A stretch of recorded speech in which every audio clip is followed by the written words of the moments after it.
Hi there, special welcome back to News Flash and still Prime Morning. My name is Razak Masbar, and today is a very special edition of News Flash because we're going to have a bit of a debate on the show today, and it's going to be all about the NPP Flagbearer Race that is heating up. It's the countdown to January 31st. The countdown to January 31st is a big day for the NPP.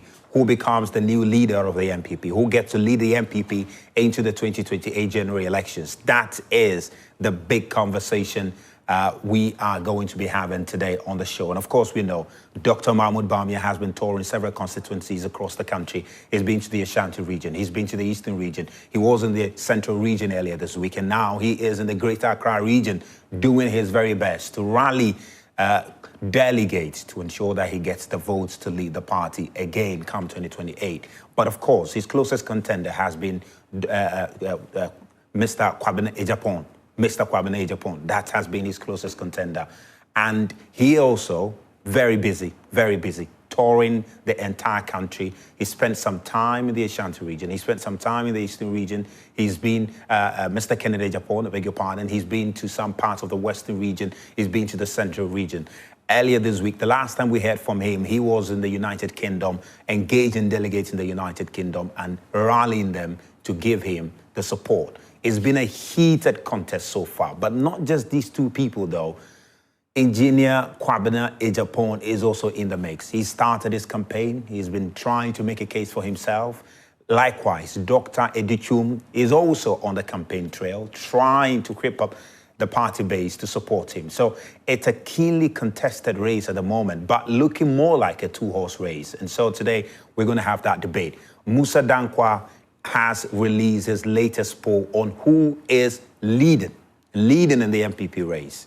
It came out earlier this week, and we will revisit that poll and show you who is leading according to Musa Dankwa's latest poll regarding the NPP race. Of course, last month there was another poll which had Kennedy Agyapong leading, but Musa Dankwa's poll has a different person leading. I will get into that. So make sure you stay interactive. If you're a Ken supporter, make sure you stay tuned and listen to the Ken spokesperson as they make a case for Kennedy Agyapong. If you're Dr. Mahmoud Bawumia person, then make sure you pick up the link, share the link to your platforms, let them watch and hear exactly what your rep will be saying on the show today. That's what Prime Morning is going to be doing. But before we get into all of that and get into the Musa Dankwa post, let me tell you what's been happening in the newspapers. Yesterday, the Jubilee House, a very major event took place.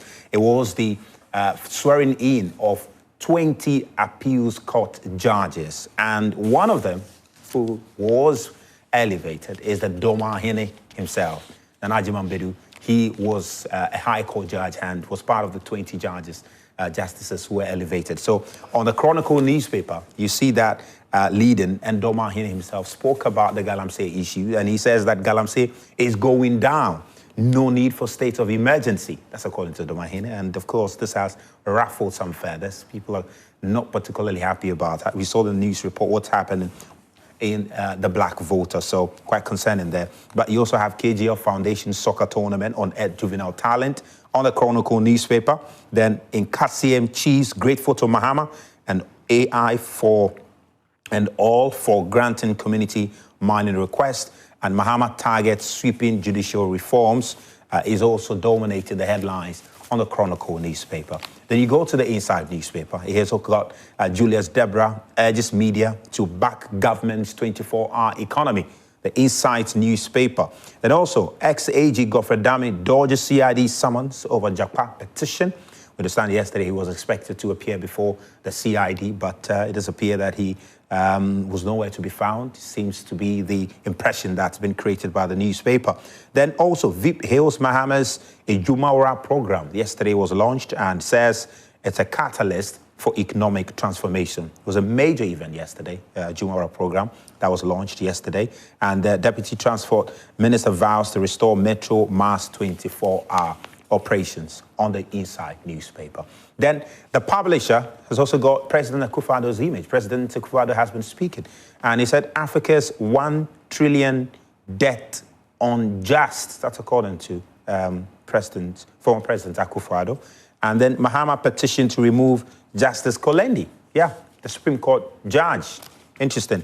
And apparently, because of what was reported, that he engaged in relation to the matter between Japa and the states. At the time, the Attorney General, Godfred Dami, was handling it. Remember that there was a point where Godfred Dami apparently went to meet Japa in the house of Justice Kolendi, and someone has petitioned the president to remove Justice Kolendi for interfering in that very issue. So it's a quite interesting development there.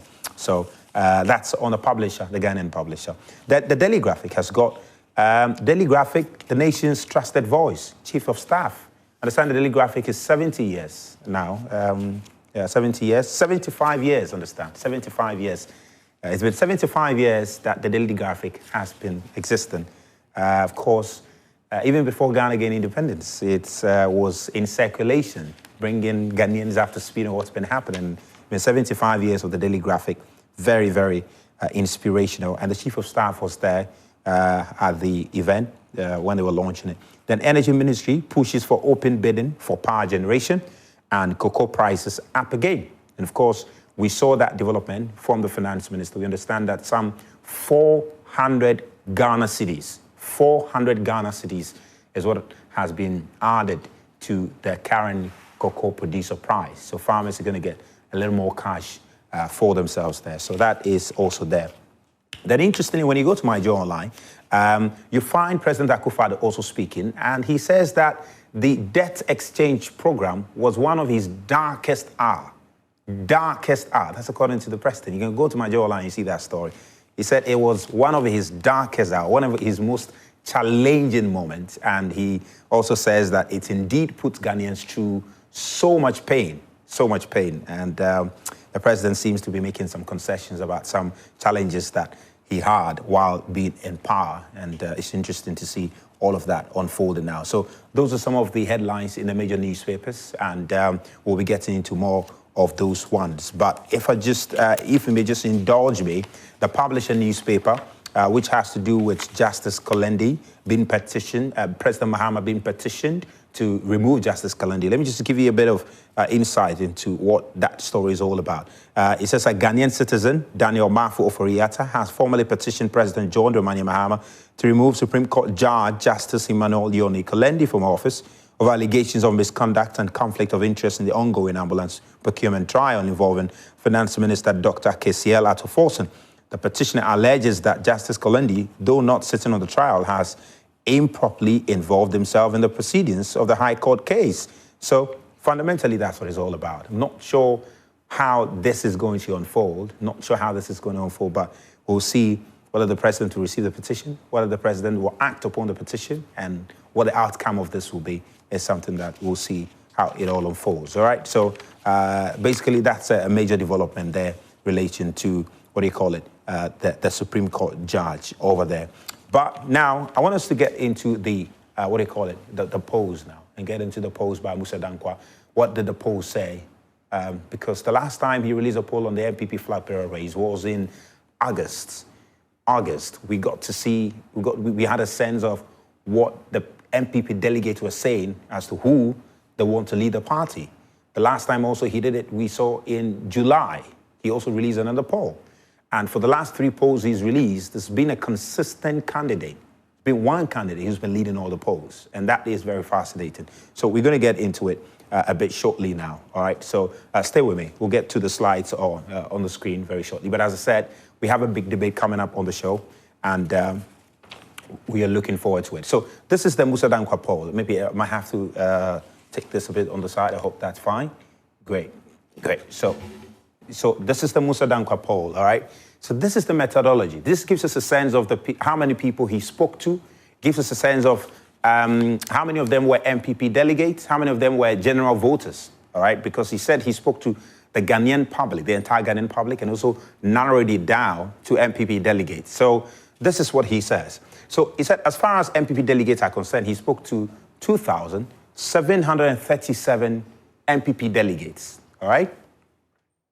And on telephone, he spoke to 1,997 of them on telephone, and he spoke to, in terms of, face-to-face, 7,500, and overall, 9,497. So fundamentally, what we see here is that NPP delegates that he spoke to were 2,737, all right?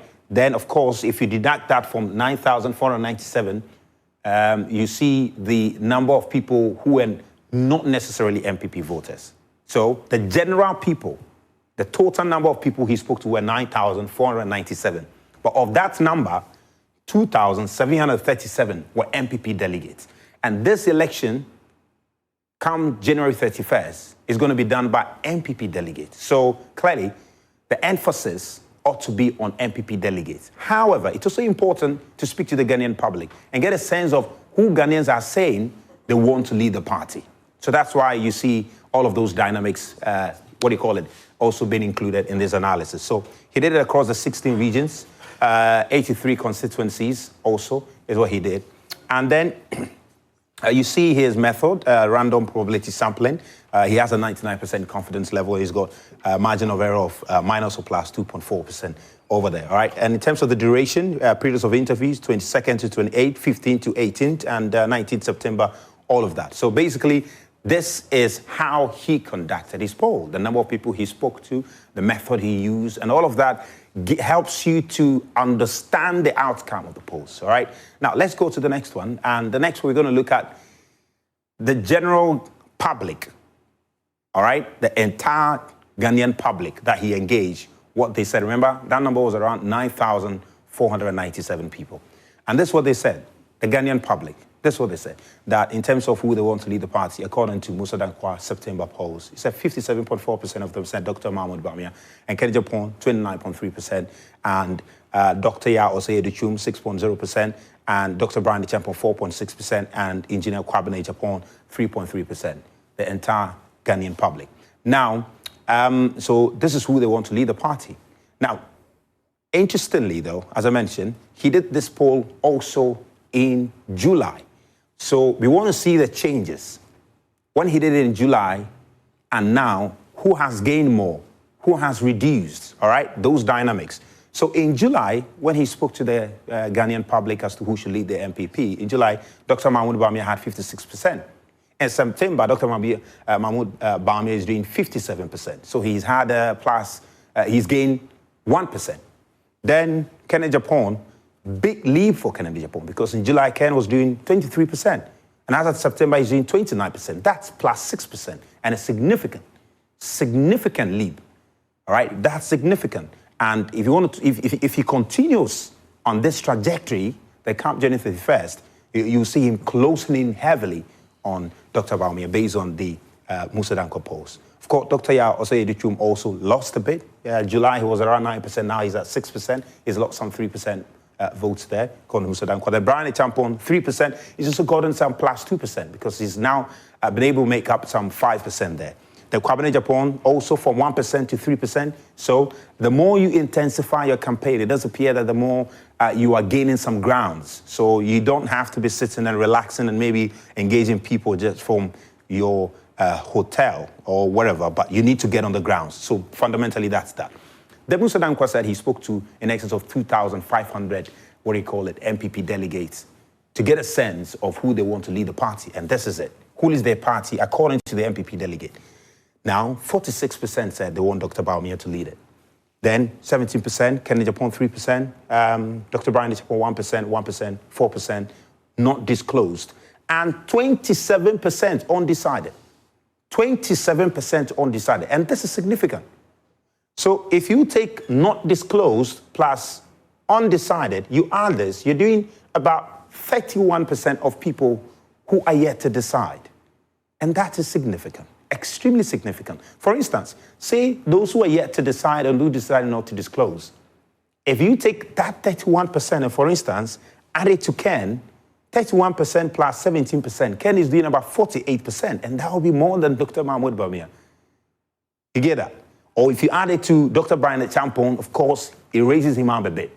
But if you are looking at the case where it's DMB and Ken Agyapong who are in this race, and you have about 31% of people who have decided not to disclose, who decided not to tell Musa Dankwa who they are voting for, that is massive. That is a gray area that anybody at all can go and get some good vote for themselves. So this is significant. But then, the last time we saw this poll was also in August.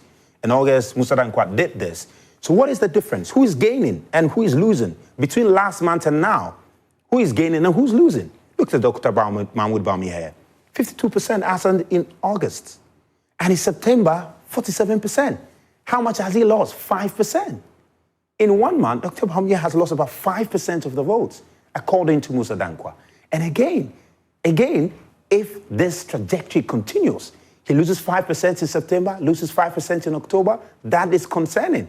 And maybe it explains why Dr. Bawumia has hit the ground running now, visiting the region, touching base with people, because the numbers are not looking good. He seemed to be losing people, but he's now hitting the ground to try and make up for all of that. So 5% is what Dr. Mahmoud Bawumia lost there.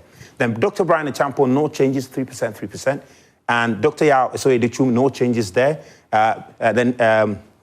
Honorable Kennedy Agyapong, 17%, no changes. Then Kobby Agyapong also managed to finally get some +1 there. And not disclosed, also 9% in August, 4% now in September, all right? But then you look at the undecided group of people from 18% in August to 27% in September. So about 9 of them decided they're not going to tell you who they are going to be voting for.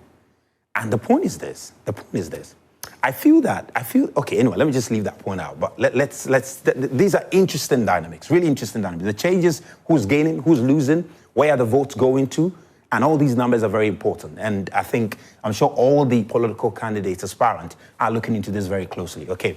And, okay, so fundamentally, that is what has unfolded. But what if we get to a place where it's going to be Dr. Bawumia and Honorable Kennedy Agyapong? Just the two of them in the race. Just the two of them in the race.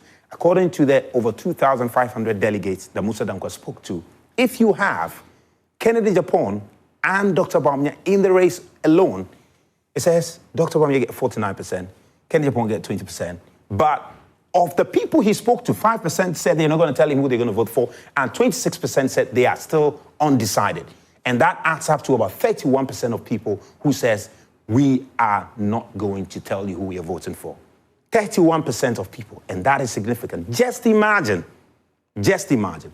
those people decide you're going to give it to Kennedy Agyapong. That's 51% and much higher than what the former, flag bearer of the NPP had. So it's very significant. This number here is very significant. As much as this is also very significant, this is also very significant. So fundamentally, this is what came out of Musa Dankwa polls. There are a few other nuances to it, and I'm sure if you have the data, you can get to it. You see the number of people he spoke to in terms of the age group, in terms of the education level, in terms of the employment level, in terms of the ethnic background, in terms of the regional breakdowns, all of that. He even did a bit also on the NDC, which still has Haruna Idrisu leading, and some sectors of the NDC particularly not happy about that, and even telling Musa Dankwa to stop doing polls on NPP and NDC presidential leadership. So that's a very interesting development. So fundamentally, that's all we have for you, for Musa Dankwa.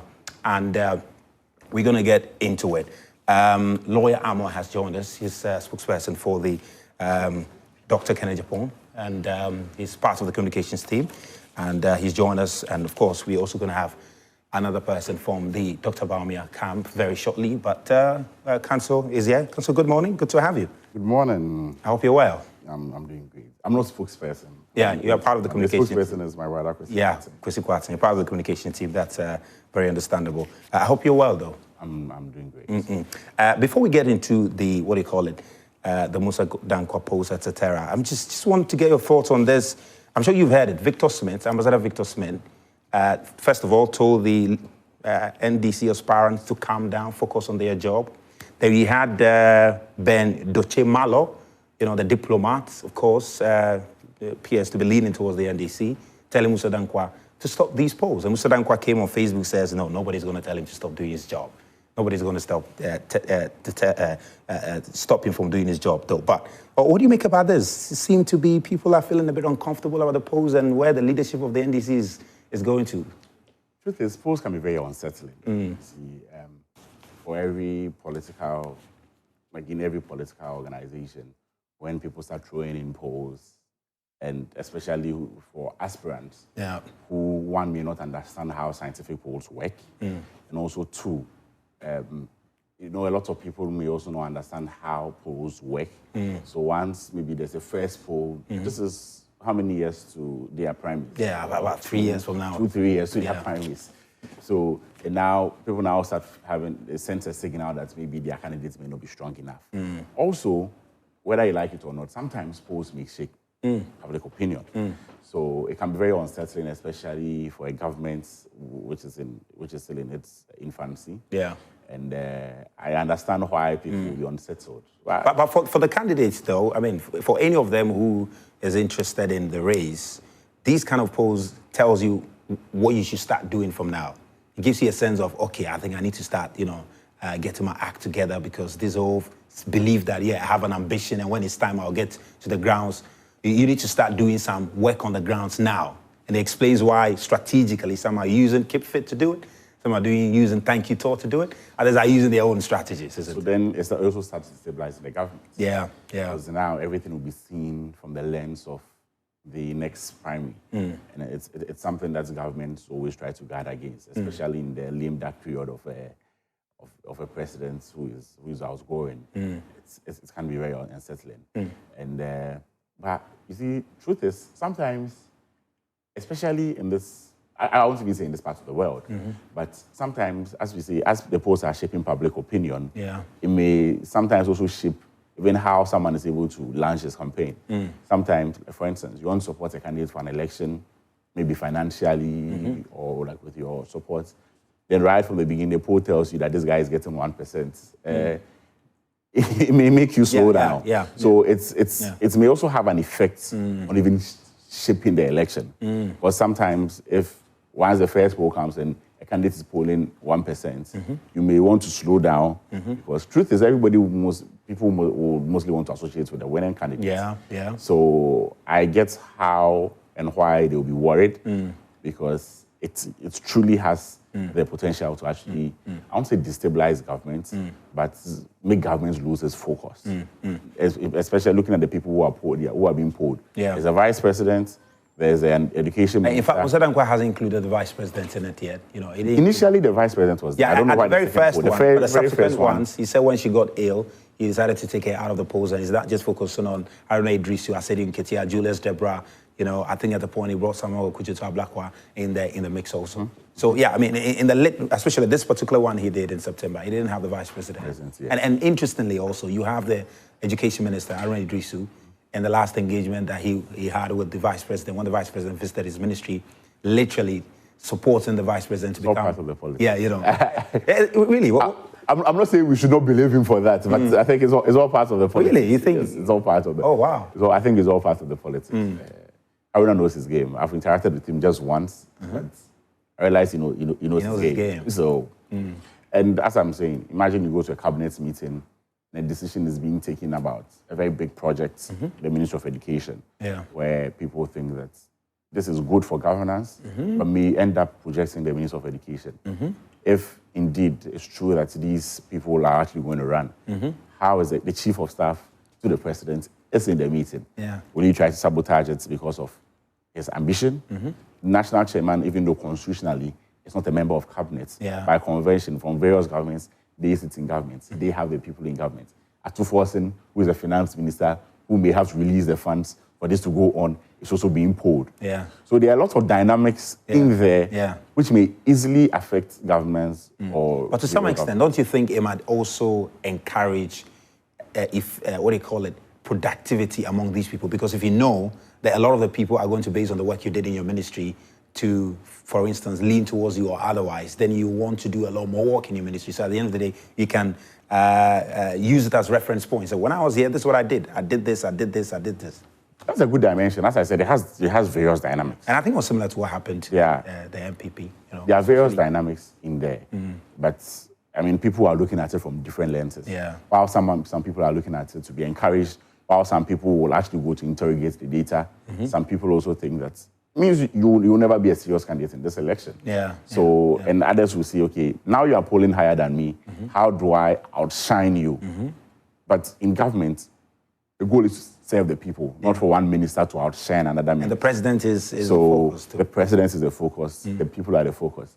So imagine we are doing budget allocation, and maybe per the president's vision, or per what the party promised to do.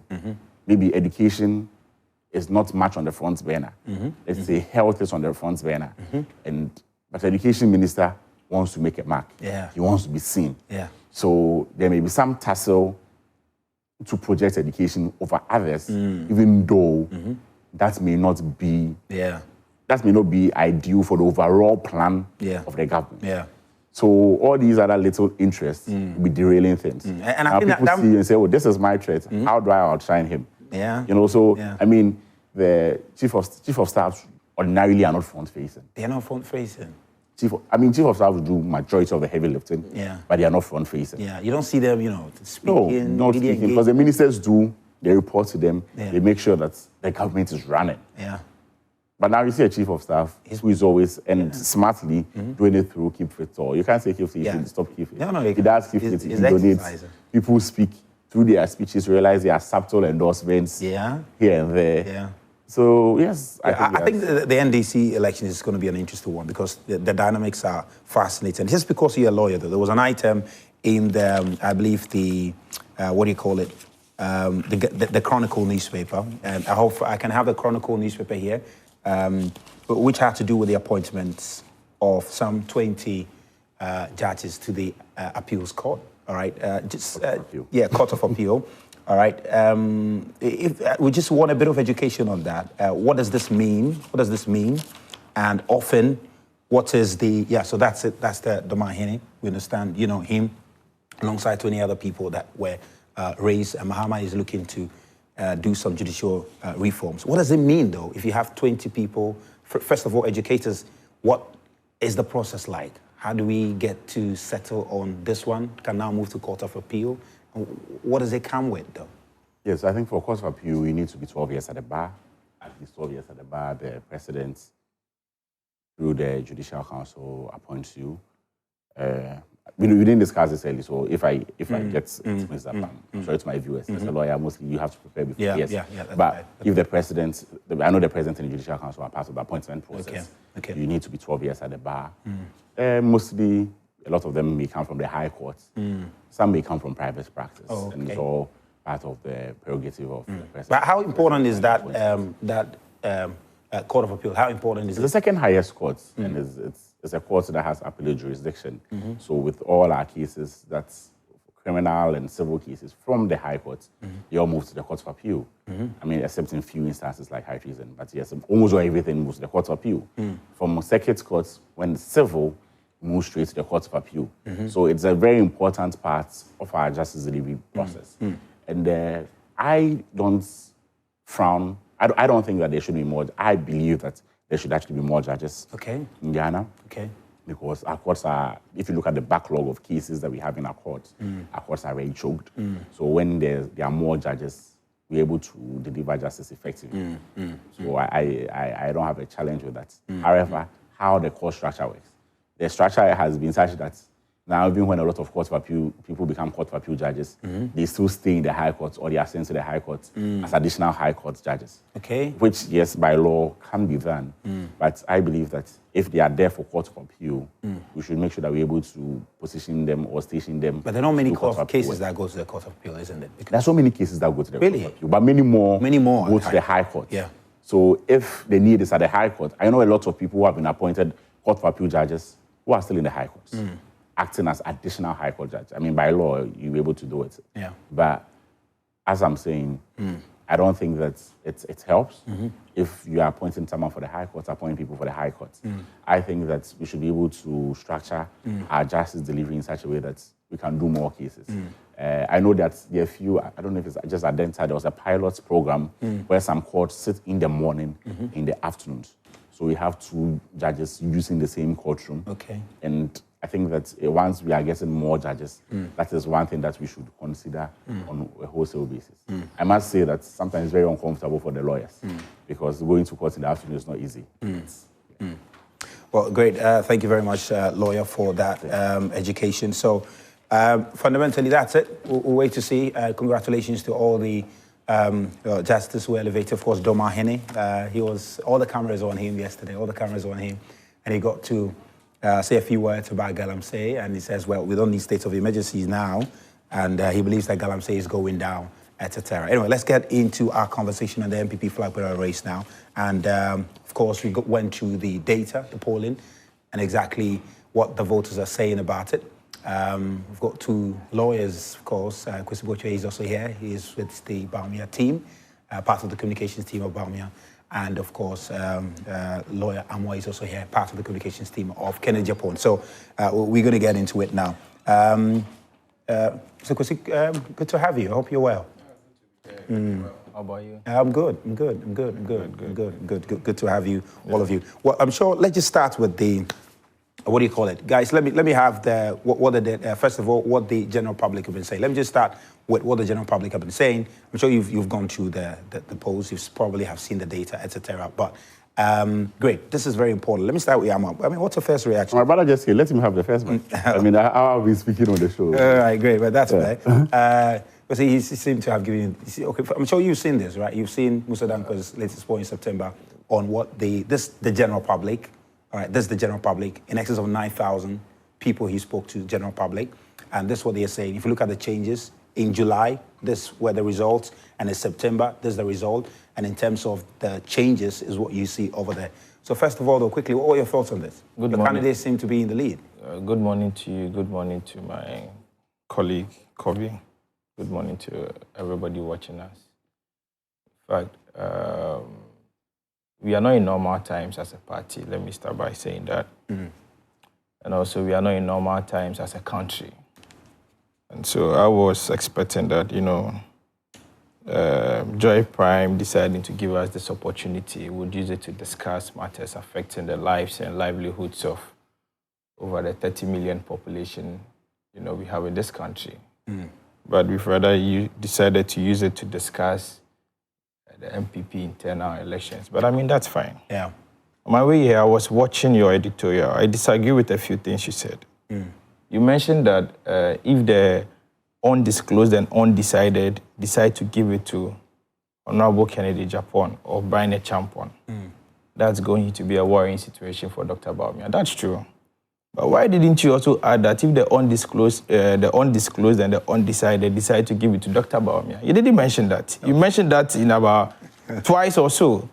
Is it the case the decision, the undisclosed and the undecided, I wish I was a prophet to know what happened. Yes, so I mean, to be very fair to viewers, that's a very significant point. Yes. And of course, I just make that point because of the lead that Dr. Bawumia is in. Yeah. And the point you make is fair. Of course, that's why they are undisclosed. You don't know where they're going to stand. Absolutely. So it's a hypothetical. So it's not emphatic that the undisclosed and undecided can decide to give it to a particular kind, and that is why they are undecided. Yeah. So far, Dr. Bawumia has started his campaign. He started engaging constituency executives, regional council of patrons and elders, members of parliament, former members of parliament, former appointees. 2 weeks ago, we were in the Ashanti region. Last week, we were in the Eastern region. This week, on Monday and on Tuesday, we were in the Central region. On Wednesday, we were in the Greater Accra region. Yesterday, we went to Ashanti region for a funeral. Today, we are in the Greater Accra region. From here, I'm hitting the campaign. I'm joining the campaign, bus. And so Dr. Mahmoud Bawumia has started engaging the major stakeholders in the party. He hasn't started his main campaign yet. Really? Yes, his main campaign will hit the grounds in about 2-3 weeks' time. But this is just, to engage stakeholders, get feedback and all that. And so if stakeholder engagement can, make Dr. Bawumia lead by 56% and in July and in September by 57%, I think it's encouraging because we haven't started our campaign.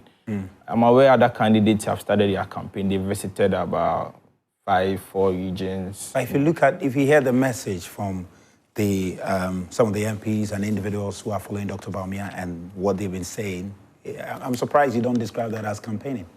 What have they been saying? I mean, what's his name? Honorable Intim Fojo says he's the anointed one and he's the one who should lead the party. If you don't let him lead the party, then the party will be missing. The messaging seems to suggest everybody's entitled to his or her opinion. In fact, the party has opened, campaign. But what I'm saying is that officially, the Bawumia team has not started its constituency-based campaign. What we are doing now is, we are putting the constituencies into clusters and engaging them to get their feedback, to get their reactions, to get their suggestions, to get their advice, to get their prayers.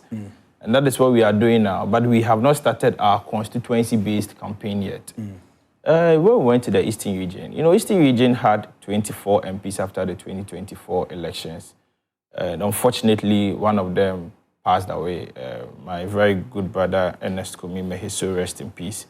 And so now they have 23 MPs. Well, we went there last week. About 15 out of the 23 MPs actually held a press conference to endorse the candidature of Dr. Mahmoud Bawumia. Yeah.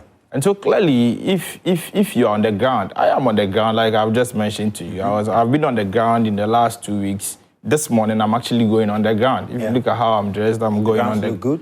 Oh, of course. We haven't kickstarted our campaign yet, but even the polls also suggest that the grounds actually looks good. But I agree with what my brother mentioned, that polls are uncertain. But anybody who is a scientific person also believes in polls. I believe in research. I believe in polls. Yeah.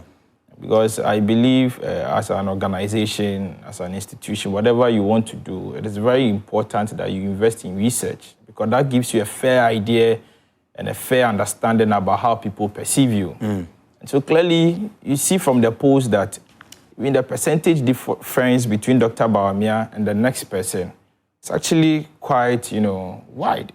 So I believe that... You're satisfied with the polls? I believe that I'm not satisfied with the polls. Like I'm telling you, we have not kickstarted the campaign yet. When we kickstart the campaign, they will know what, the constituency and the polling... Because, does it give you a sense of... Because does it indeed... is it, what do you call it? In sync with the sentiment you're getting? Oh, I think the polls actually, reduce the euphoria on the ground, because we haven't started engaging the polling station people yet. And the polling station executives are actually 95% plus of the entire delegate structure. We haven't started engaging yet. Like I disclosed to you, some aspirants have already started engaging the polling station executives. We are only engaging the constituency, regional council of elders, in the various constituencies. And even with that, we do that in clusters. And so when we start engaging the polling station people, when the polling station people start to receive the message of Dr. Bawumia, I'm sure that will also influence this research. Okay, let me come to Amoah. That's right. Briefly. Amoah, just let me get your thoughts on this also. All right, thank you. You have started campaigning? Yes, we have started campaiggning just like they have. Anyway, I'll get to that in the next second. I just want to read a quote from, I just want to know, I just read a quote from Dennis Miracle Sabuaje, who is his boss. He's Director of Communications, a good friend of mine, referring to Musa Dankwa's post. He says, the fact that we predicted one election doesn't change anything. Local doctors win sometimes. Doesn't change the Ajana 1, Ajana 2 approach. I don't know if they believe in Musa Dankwa's post now, but I mean, from this, maybe now that they are leading the polls. Anyway. He was spot on in the general elections, and it seemed that gave him a lot of credibility. No, I think he's a good poster. Yeah. I think he's a good poster. Yeah. I'll tell you why. However, I think Dr. Bawumia's team they've started their campaign. Now, there are different classes of delegates. So we have the national executives who are delegates, regional executives, constituency executives, electoral area guys, polling station guys like me. So if you go around to Ashanti, Eastern, Central, and now in Greater Accra, to engage these regional executives, to engage these constituency executives, you have started a campaign. And all these are delegates with voting rights. So I think that the statement that they have not started their campaign is quite misleading. But yes, that's not started. Yeah, that is their strategy, isn't it? No, it's fine. Yeah, it's not their campaign. My comment is, no, oh, come on. Yeah, that's what they are meeting delegates, no. Yeah, but he said that is their strategy. No. You might call it that way, but he says it's not. Then we are also not campaigning, we are also engaged. Well, if you say you're not... We are also engaged. I don't know what's the difference between engagement and campaigning is on your side. So yes, But what do you make of where your candidate is at the moment? I mean, the numbers clearly do not look good for him. Okay. So, as I said, I think that Musa Dankwa is a good pollster. However, if you're a lawyer, if let's say you have to deal with a matter against you, or even you want to consider a matter, the first thing you look at is your jurisdiction and your capacity. If you are looking at polls, you look at methodology and the credibility of the data. Now, looking at Musa Dankwa's methodology, I mean, for instance, I just want to go back to the methodology just a second. All right, guys, can we have the methodology file, Yes. the first one? So his sample size, I mean, I know a lot of people usually have problems with sample size, 2,700. I don't have a problem with it. I think that looking at the fact that I can give you a confidence ratio of 99%, a margin of error of 2.4%, that's okay. Now, he does random probability sampling. So, and using CATI. So using CATI, it's a computerized system that does random generation and random calls. The challenge with CATI, and I'm also quite involved in our internal research, the challenge with CATI is that there are quite a number of constituencies in Ghana here where network reaching is a problem. It becomes very difficult to reach them. So once you are using CATI and you are using CATI throughout for the delegates election, realize that there are some core delegates from some parts of the country that you leave out. That's one, because it's very difficult reaching them, because we also use CATI. Two, with random sampling, depending on how you do it, sometimes you end up not getting the proper outlook of the constituencies. Three, with this same methodology, this is the same methodology that he used for the August poll. So he did a poll in August and September. Yeah. However, if you are using random sampling, the random sampling is done in such a way that it behaves like the actual population. So if you check or if you compare the demography, in one, the male population is about 56%. That's the current one. In the other, in the previous one, the male population is about 70-something%. If you look at the age demography too, you realize that the age demography is totally different. For the previous one, the interview was, he interviewed more older people, people above 60, people above 45. With the current one, he's interviewing younger people. So I'm trying to understand where that discrepancy comes from. Because if it's random probability sampling, I'm not saying that the demographic distribution has to be the same, because it's random and there may be some changes. But they have to behave in the same way. So methodologically, I still have some questions that if I meet him or I have the opportunity to talk to him, I'll discuss. Now, with Musa Dankwa's polls, as I said, polls are, and as we discussed earlier, polls are an indication of, polls reveal a lot, but polls are different from the election itself. And I'll show you why. Last year, the last NPP primaries, the first Musa Dankwa poll put Kennedy at 4%. That was his July 2020 poll. And this is delegates. A year later, the second poll put Kennedy at what? 12%. This is his June 2023 poll. And this is for delegates. His last poll prior to the election put Kennedy at what? An 18%, where this was his last poll. And this was less than a month to the election, because I think we voted in November and this was in October. It put Kennedy the last poll put Kennedy at 18%, right?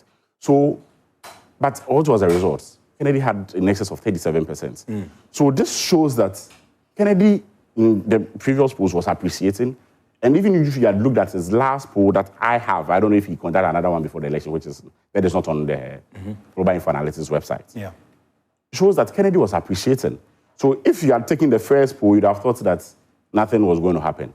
Now come back to if you could come back to the data. If you can come back to the data, guys. If you come back to the data, realize that for the first poll that he conducted in August, yes, Kennedy had 17%, Dr. Bawumia had 52%.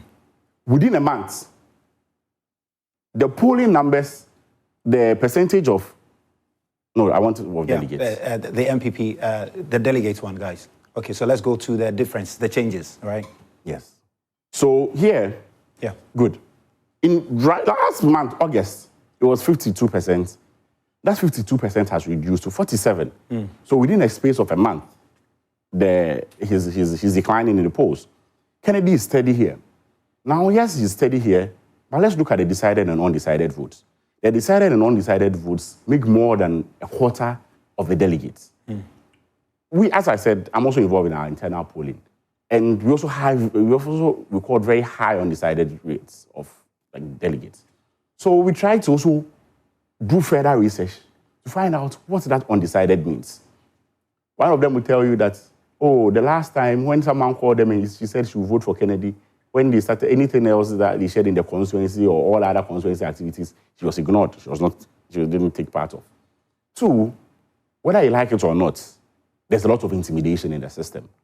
And as most of the time, when someone is a system candidate or someone is seen as an establishment candidate, it's very easy for anyone to come out boldly to say, I'm supporting you, as compared to someone who is not an establishment candidate. For instance, let's look at the recent comments made by Wontumi and Abrone, threatening delegates that if you don't support my preferred candidate, I'm going to take you out of the album.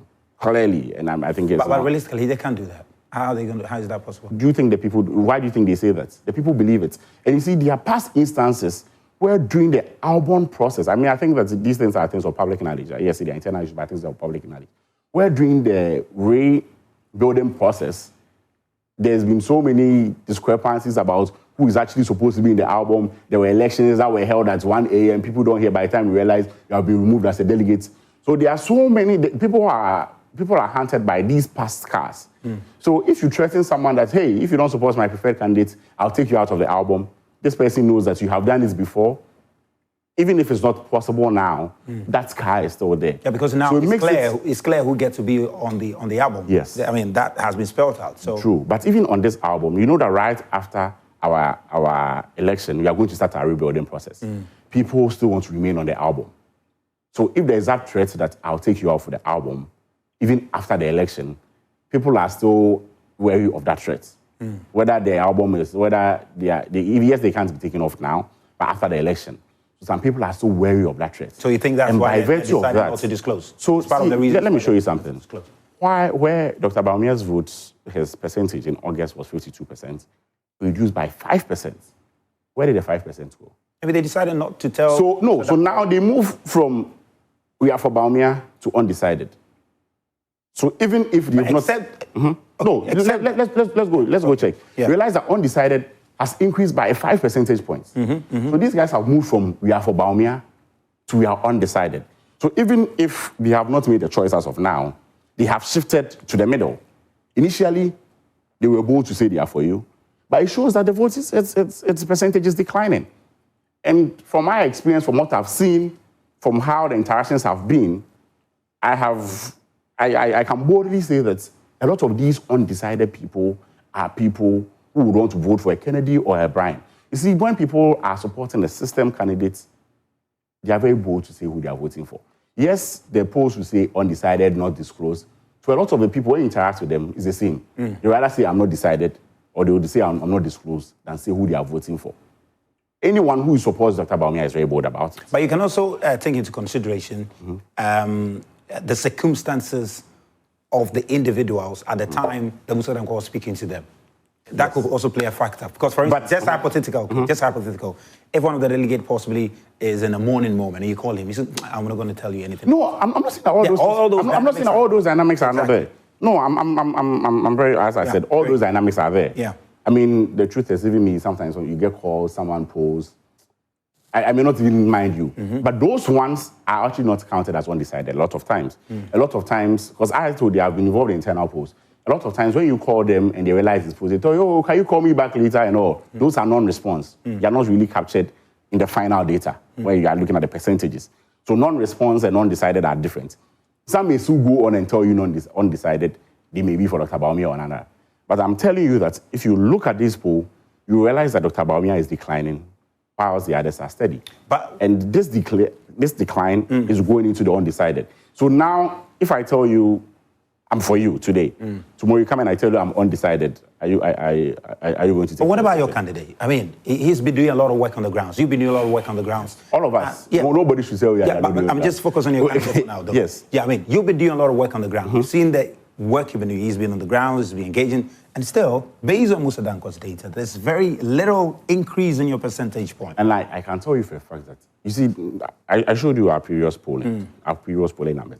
The last poll, the October poll before the election last year, Kennedy was at 18%. For the delegates, for delegates, it was at 18%.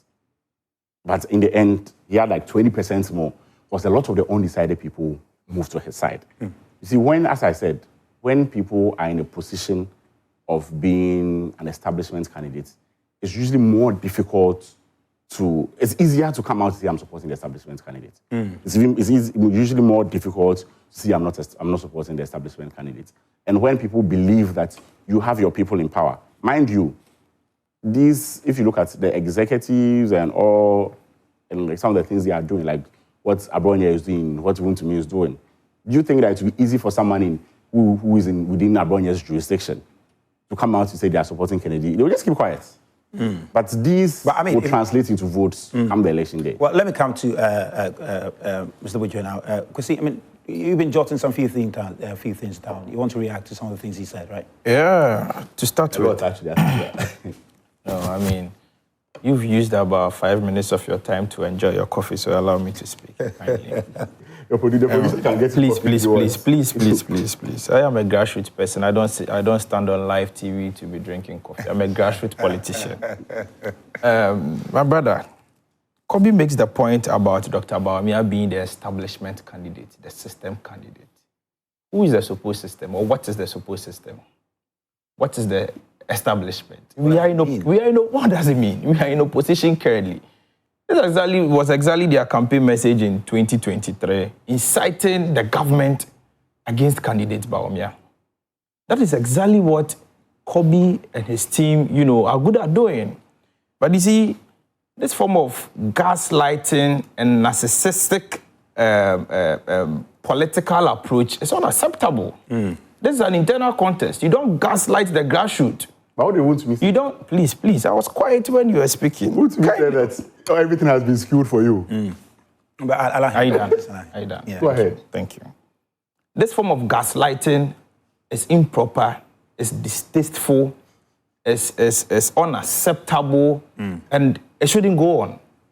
You have the opportunity to speak for your candidate, to canvass for your candidate. You don't use the opportunity to gaslight the grassroots people. But what did he say that you consider to make the description that Dr. Bawumia is the establishment candidate, is the system candidate? There are regional executives, constituency executives supporting Dr. Bawumia. There are regional executives, constituency executives supporting your candidate. Why is your candidate not an establishment candidate if a regional executive or a national executive, purportedly supporting a particular candidate makes him the establishment? We all know the current acting chairman of the party is in support of your candidate. How do you know? So, he has openly declared that. Yes. Not true. He has openly declared that. Where did he declare? On Adum FM. He openly declared what did he say that. Exactly. I will not go into the details of that, but it's a matter of public knowledge. And so I'll not even, go into the details of that. That's serious, though. It's fine. He has his preference. It's fine. I mean, it's okay. Nobody has a problem with that. Based on that. But the point I'm trying to make is that the narrative that Dr. Bawumia is the establishment candidate, is the system candidate, it's a business narrative. It's a business argument to make. Why is he a system candidate? Because you feel maybe former appointees, most of the former appointees are aligned to him. Is that the case? Their former appointees also aligned to your candidate. In fact, the former deputy finance minister is aligned to your candidate. Former Western North regional minister is aligned to your candidate. I can give you a list of many people who are aligned to Kobby Amoah's boss.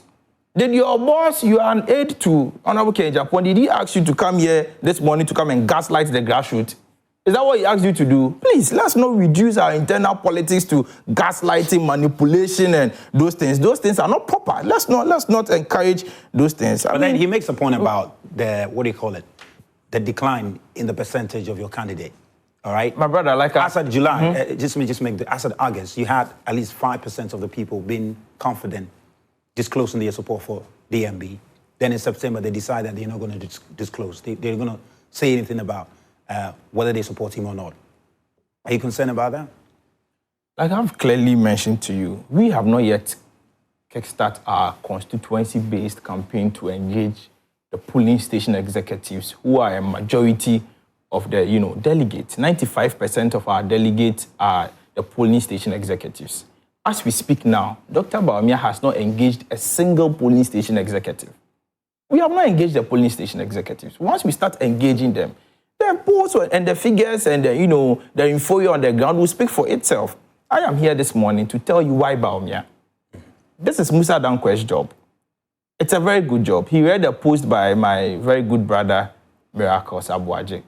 He has his reservations about how Musa Dankwa does his job. That is his reservation. I have my reservation about how you, Kobby, Amoah, you make your presentation. That is my reservation. That doesn't mean I have to discredit you. You're a fine gentleman, I will not discredit you. You are my colleague. You are my colleague. You believe in Musa Dankwa? You are my colleague. That is my personal opinion. Yeah. But as a legal practitioner, I believe in research, I believe in polls, and I'm sure Miracles also believes in research, he believes in polls, just that he has his reservation about how maybe Musa Dankwa goes about his polls. That's the point. Okay, let's get to the point about why Bawumia. I think exactly why Bawumia. Yeah. We went into an election in 2024. Unfortunately, we lost. Many people are blaming Dr. Bawumia for the loss, including my brother Kobby Amoah and his very good boss. Are blaming, and his entire team are blaming Dr. Bawumia for his loss. It happened in 1992 when Edubuahin lost. People blamed Edubuahin. The Edubuahin was too tall, Edubuahin was too dark, Edubuahin was too this and that. People blamed Edubuahin for it in 1993. In 1996, when President Kufuor lost, people blamed President Kufuor in 1997. We should have repeated the candidature of Edubuahin, and that President Kufuor was not popular. President Kufuor was this, President Kufuor was that. People blamed President Kufuor. In 2000, when we won, the whole place was quiet. 2004, when we won, the whole place was quiet. 2008, when we lost, people blamed candidate Akufo-Addo. Candidate Akufo-Addo is too short, candidate Akufo-Addo doesn't know how to speak. And these are NPP people who blamed candidate Akufo-Addo. In 2012, when we lost, people blamed candidate Akufo-Addo again. In 2016, when we won, everybody was happy. In 2024, NPP lost. Of course, it's expected that people will blame Dr. Bawumia. So they always blame. Because anytime there is an electoral defeat, the easiest thing to do is to blame other people other than yourself. I dare say that all of us as NPP members were responsible for the loss of the 2024 elections. Maybe, Kwesi Botche standing here, somebody called me for school placement. I couldn't help. The person got angry and decided not to vote. In fact, after the election, there's been 4 reports by the party itself, by the Professor Okwe Committee. The Ashanti Regional Party also conducted the research. Musa Dankwa conducted the research. CDD conducted the research. The German right-wing, institution, Konrad Adenauer, conducted a research, and several research, works have been conducted. None of the research have been able to point out to the fact that NPP lost the 2024 elections due to the candidature, the personality, the religion, or the tribe of candidate or His Excellency Dr. Alhaji Mahmoud Bawumia. No report. All the sentiment and all the allegations being made about Dr. Mahmoud Bawumia and blaming him for our 2024 electoral defeat is basically emotional and sentimental. It is not backed by any research. It is not backed by any findings. But then they make reference to, for instance, the drop in the number of votes. And if you look at the trajectory... And in fact, you see, I'll come there. What happened in 2024? I'll come there. So you realize that in 2024, NDC, let me say, literally did not win the election. So it was NPP that lost.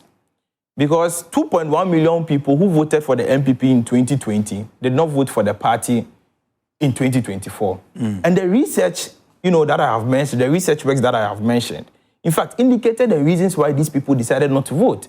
One, the first reason was DDEP. Haircut. It affected 800,000 Ghanaians. And you and I know that people who have investment and bonds are people within the middle class. I do not have any bond. I am a hand-to-mouth, person. I'm sure you do not also have any investment. So people who have investment are people who belong to the middle class. And everybody knows that people who appeal to the NPP are people within the middle class. And so clearly the DDEP affected our electoral base. Just imagine if these 800 affected persons, each of them have, dependents, 2 dependents or 3 dependents.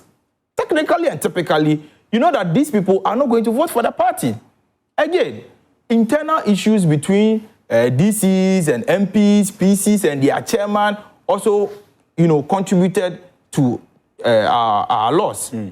Again, certain decisions which the government took, which Ghanaians were not happy about. In fact, let me say that the NPP government between 2017 and 2024 performed creditably well. But certain decisions which the government took, which the Ghanaian people felt was unpopular to them, contributed to our loss. In fact, let me be quick to add that all the aspirants contesting, with the exception of Kobby Agyapong, they were all part of the government. Honorable Agyapong was part of the NPP government. In fact, if you take the e-levy, one of the reasons why, according to the reports I have seen, one of the reasons why Ghanaians decided not to vote for us was the manner in which we passed the e-levy. Honorable Agyapong, the respected Honorable Agyapong then was a member of parliament. He voted for the passage of the e-levy. He was part of the, government architecture. But Honorable, let me land, please. Okay. Honorable Bryan was also part of the government. In fact, he's been part of the government since 2017. Honorable Educhum was also part of the government. And so all these people are part and parcel of the government. And so if the government, we want to say today that if the government of President Akufo-Addo failed, all these people were part of the ship and caused the sinking of the ship. But I will not say that, because the point is that the research and all, the after the 2024 electoral laws, all the research and the paperwork that have come out clearly point out to the fact that Ghanaians were not happy with the NPP. Ghanaians were not happy with the arrogance of power some of us were exhibiting. And so they decided to teach us a lesson. And let me just ask a follow-up on that. Ghanaians were not happy and they decided to teach you a lesson. In 2016, we saw Ghanaians were not happy with, President John Mahama at the time. And they showed President John Mahama a lesson. However, you just look at the difference in the loss of votes. If you compare 2016, for instance, when President Mahama lost, when Ghanaians decided to show their unhappiness to President Mahama, and what happened in 2024, you look at the difference in the loss of votes. I mean, the numbers are quite different. 2024 was a bit higher. So what do you think accounts for that? And also you make reference to the fact that in previous editions when, if you look at how your party has performed over the time, even in times when your party did not win the elections, if you look at the votes difference, it does appear that 2024 saw a steep decline. Yeah, is it the case that 2024... But you see, the fundamental point is that the total number of registered votes in voters in 2024 was not the same as the number in 2020. The turnout in 2024 was not the same as the turnout in 2020. And so, basically, we cannot really compare the numbers together. But all I'm saying is that there was a vote decline in the NPP votes. That's why I'm using the votes we got in 2020 and the votes we got in 2024. And I'm saying that 2.1 million people who voted for the NPP in 2020 decided not to vote at all in the 2024 elections. That's the point I'm making. And this was not because of the candidature, the tribe, the religion, or the personality of Dr. Mahmoud Bawumia. I mean, that argument is an argument that is not supported by any fact. Let me come to Kobby. In fact, I was about to go on with why Bawumia, but I mean, it's fine. Let Kobby come. Kobby, you can respond to that. Yes, you can have your... Just a second. I mean, there was recent comments that religion and ethnicity didn't play a role. We are looking at Musa Dankwa's post today. Musa Dankwa, he's a Muslim, and he, through his polls, also analyzes voter behavior. Ethnicity, religion, when it comes to electoral issues, are sometimes very sensitive, things that we shy away. However, we can't also downplay its role in pure data analysis or political science in voter behavior. And it is not true, but there was no research that actually showed that ethnicity or religion didn't play a role. This is Musa Dankwa's poll, his post-election poll that he conducted. And just in relation to Ashanti region, in NPP, when you say Ashanti region is our World Bank, as we call it. That's where we have most of our votes. That's where we can say is the heart of a party. According to Musa Budankwa, in Ashanti region, 30% of the people who said they did not vote. And in Ashanti region, if people are not voting, it goes against the NPP. Because generally, the NPP has the numbers. That's your whole. So if the voter turnout is low in Ashanti region, it goes against the NPP. 30% of the people who did not vote in Ashanti region said it was because of the religion of the candidate. 27% who did not vote in Ashanti region said it was because of the ethnicity of the candidate. So from a political science perspective, from a voter behavior perspective, it is never true when he says that in the election, ethnicity and religion didn't play a role. Musa Dankwa's policy, he has been clear that unlike his boss, Dennis Miracles, he believes in scientific data and he believes in Musa Dankwa's poll. So that is clear here. 2, if you look at MPPs, the turnout of the election, turnout of elections are part. You see, when someone decides not to vote, there are some people who may love the party such that they may not show up to vote against you. But when they decide to stay in protest of you, it goes against you. Now let's look at the party's trajectory. I believe that this is their worst defeat ever. You know why? Yes, in 1992, presented Dr. Agyapong. Dr. Agyapong then was that man who was bold enough to face the military government. Dr. Agyapong pulled 1.2 million votes. The party delegates realized that he didn't pull his weight and they dropped him in support of President Kufuor. People try to compare President Kufuor's defeat then to now. It's nowhere close. President Kufuor was voted for on April 26th, 1996, the same election year. That's good. There's the data. Yeah, so this, because it is what Kobby asked us to project for. Yes. President Kufuor was voted for on 26th of April. What's the source of this data? This, you can check it. I put. So this is your own data? Yes, from the EC. Your own data. From the EC. But No, your own data. I just want no, this is the EC's data. I have just plotted it. So the source is the EC? Yes. Okay. So if you disagree with any of the numbers, we can talk about it. So you have your phone, you can check as I'm speaking. So you plotted the yes, I plotted it. So this is this is EC's data. So he can check it if he disagrees. President Kufuor had 1.2 million. Agyapong had 1.2 million votes. President Kufuor did so well that he increased our voter from nominally, percentage-wise, by about 140% in 1996. So the party delegates realized that Kufuor had done well, he had shown progress, he had improved upon what the party had done. They gave him another nod.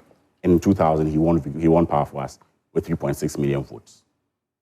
President Kufuor took over 2008. If you may remember, he led the first round. In fact, after the second round, we were still able to get a winner.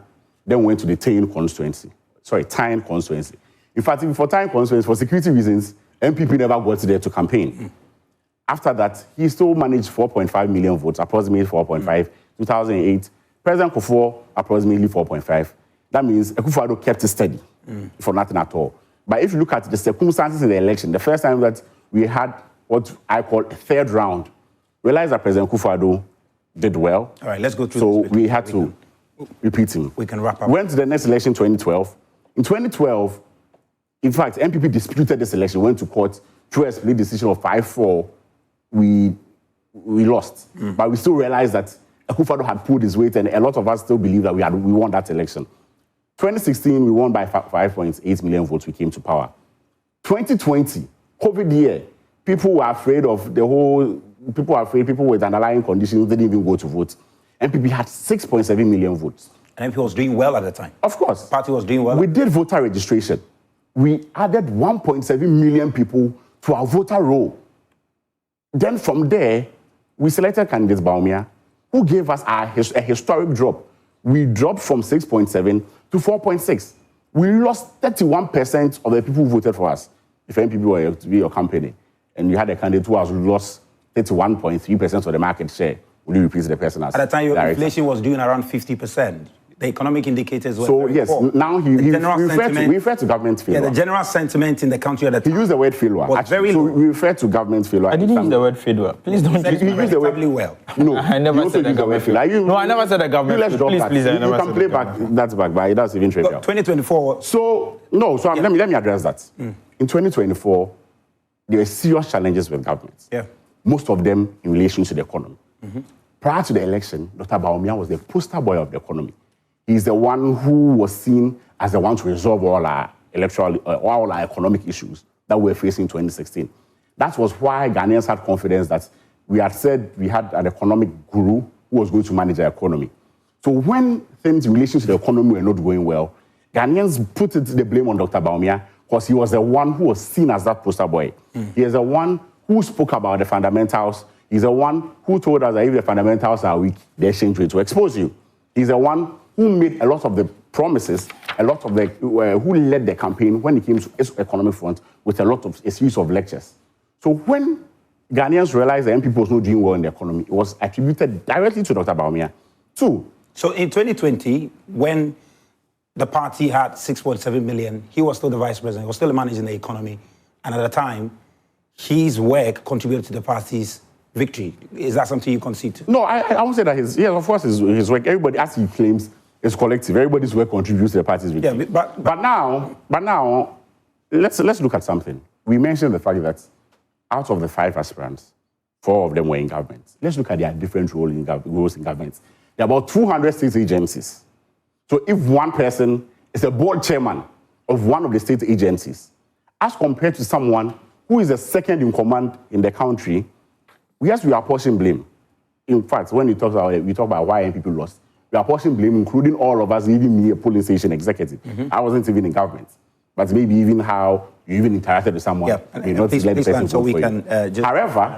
However, when we are apportioning blame, looking at the people and their various degrees of roles, looking at someone who was the head of the economic management team, who was the second in command, who was the chairperson of the police council, who was on cabinet and who chairs cabinet in the absence of a president, who takes the bigger portion of the blame? In the same vein that the chairman of the GMPC... Just a second question. I'm just following up. In the same vein that the chairman of the GMPC has very minimal influence on decisions in government, we also know, based on the role of the vice president constitutionally, that he doesn't have the final say as to which economic decision the government takes. He doesn't have a final say as to which policies prioritize. We know the ultimate say lies with the president. He puts his signature on the budget that this is what we have to do. The final say lies with the president. I agree. Right? Who is the second in command? Of course, Dr. Bawumia. Good. So, as I'm saying, if we are apportioning blame based on government performance, do you think that a board chairman who is a board chairman of one out of about 200 to 300 government institutions should share the same blame as compared to the vice president? Why don't you give... No, I just want to ask a question. Do you agree? That's a... Two, and I'm telling you that even if Ghanaians voted for us, against us based on our performance, it was largely economic performance. All right. Largely. Let me come... Who was the poster boy of our economy? All right, let me come finally to Kwesi Bitri. Just make this is your final submission, then Kobby will make a final submission. And no, I think I should have the last bite. Kobby started the show. You were talking about that. No, to be fair. To be fair. No. What you were talking about is quite inconsequential. To be fair, though, if you're going to have the last bite, we don't be on this issue. We'll be on the same issue. Oh, no, then let Kobby, then I conclude. No. I started. No. To be fair, I started the conversation. But now it's your turn. No, so I started the conversation. In fact, no, so whatever Kobby says, I would have the right to reply. That should be fair. No, that should be fair. Please, I think that should be fair. That should be fair. No, the point is this. And based on what the producer is but you see... Based on this conversation, all right? Based on this conversation we have, because earlier we were just dealing with appeals court and, NDC, etc. Based on this conversation, we've done a fair... That's fine. In fact, this is an internal contest, and so I would not even want to, Great. So, but Kobby's point that Dr. Bawumia was referred to as the economic risk poster boy, and prior to the 2016 elections, Ghanaians saw him as somebody who was going to help build the economy. And so, if the economy sometime around 2022, 2023 didn't go well, we should blame Dr. Mahmoud Bawumia. Kobby is clearly... Just a second, sorry. I didn't say we should blame him. So what should we do? I'm saying Ghanaians put the blame on him. And you are here reiterating the blame. You are here reiterating the same thing. That's the same thing you've done in your presentation. You're trying to blame Dr. I just want this to be a back and forth. Yeah, but our time is up. Ghanaians, so please, let's try. Ghanaians blame him, and by virtue of that, they voted against him. Kwesi, please just... You are reiterating... My point is that Kobby is reiterating the fact that... We are discussing voter behavior here. Yeah, but it's fine. Just let him make the point, all right? Kobby is making the point that, or is reiterating the point that Ghanaians voted out the NPP because the economy failed and because Dr. Bawumia was seen as the poster boy, quote unquote. You see, is Kobby here today, a member of the NPP, trying to question the strategy of the NPP going into the 2016 election? Is Kobby here today trying to question the competence of the former vice president who contributed significantly to our victory in 2016 and 2020? Is Kobby here today questioning the competence, the credibility, and integrity of the candidate the NPP failed in the 2024 elections, which he claims he supported? Is he here today questioning the integrity and the competence of Dr. Bawumia? Is that what Kobby is trying to do? Is Kobby here today trying to question the decisions the government took in 2024 and to say that Dr. Bawumia was the one who took all those decisions? Is that what Kobby is trying to do today? What kind of anti-party behavior is this? What kind of anti-party behavior is this? I will stand with the decision of the government today and the performance of the NPP administration today and tomorrow. I would not say because I do not support a certain candidate and so the candidate has failed. I would never say that. Going into the 2016 elections, we all know that Dr. Bawumia was the one taking all the bullets from the NDC because of how he was tackling the economic issues and organizing lectures to expose the NDC. And so today, if the NDC is singing an hallelujah chorus that Dr. Bawumia is so and so, you, Kobby Amoah, who is supposed to be a sympathizer of the NPP, is today singing the standing verse of the same chorus the NDC is singing. This cannot be the new patriotic party. All right, we need to wrap up. This cannot be a characteristics of a member of a new patriotic party. We shouldn't entertain this kind of anti-party behavior. We shouldn't entertain the behavior that, Dr. Bawumia, trying to call Dr. Bawumia names, trying to denigrate the personality and the competence and integrity and credibility of the 2024 NPP presidential candidate. My brother, let me make this point fundamentally and emphatically. And please land that on the matter of religion and ethnicity, no Akan can win all Akan votes in this country. No Christian can win all Christian votes in this country. And that's the same way no Muslim can win all Muslim or Islamic votes in this country and can win all Northern votes in this country. Let me make the point again. In 1996, when President Kufuor lost, he won only two regions, the Eastern region and the Ashanti region. In 2008, when candidate Kufuor lost, he won only the Eastern region and the Ashanti region. However, in 2024, Dr. Mahmoud Bawumia won the Eastern region, won the Ashanti region, and won, let me say the previous Northern region. And so, how then do you come in to say that Dr. Bawumia is a failed candidate because he didn't, win the 2024 elections? In any case, Dr. Bawumia beat your boss in the primaries. Your boss got about 30-something%. Dr. Bawumia got 69% in the NPP primaries. And so, what makes you, Kobby Amoah, think that your boss, Kennedy Agyapong, is popular than Dr. Bawumia in this country? All right. When he lost in the previous primaries, and I dare say that if NPP had presented your boss in the 2024 elections, we wouldn't have crossed 35% in that election. All right. Considering the circumstances that confronted the government and the party going into the 2024 elections. All right. And so let's hasten slowly when it comes to the point of blaming the government, because no person in the government. Anyway, let me conclude. Just conclude. No person in the NPP, no person in the NPP can win any elections without touting the achievement of Dr. Bawumia, President Akufo-Addo, and Dr. Bawumia. Right. So let's head slowly when it comes to the denigration and the calling of names of the candidature of Dr. Bawumia. Dr. Bawumia, it's not your size for you to call him names, for you to denigrate him. In such a manner that you are that you and your boss have been doing all the time. The achievement of Dr. Bawumia does not come anywhere close to the achievement of yourself and that of your boss. All right, Kobby. Let's hasten slowly when thank you very much. The personality of Dr. Bawumia. Final comment, brief. So as I'm saying, I know he's looking for sound bites. I know how this game plays. Is Kobby saying today? Is Kobby saying today? They don't go and cut it and put on conclude. TikTok. We need to No, so let me see. He's here for soundbite. It's about now. He just made a point I want anti-party to. conduct I'm talking about. Soundbite. You're here for the soundbite. Please make your point. It's about your anti-party conduct. Let me make my conduct. Let me make my conduct. Make your point. Change your ways. Make your point. Call him to order. We've got to go. We've got to go. Call him to order. Let him make a point. Change their ways. Advise him to change their ways. No, advise him to change his ways. Yeah, make your point, please. Stop denigrating the vice president. Make your point. Stop please. it. Thank you. It's unpatriotic. Stop it. Dr. Bawumia clearly. Oh, this is a coup d'etat. This is a very coup d'etat. It's a coup d'etat. You have to understand that he made a mention of the fact that Dr. Bawumia won 3 regions. 3 out of 16 as compared to 2 out of 10. We had increased the number of regions. 3 out of 16 is 18% of the regions. 2 out of 10 is 20% of the regions. So if you're even doing the math right, realize that Dr. Bawumia performed poor.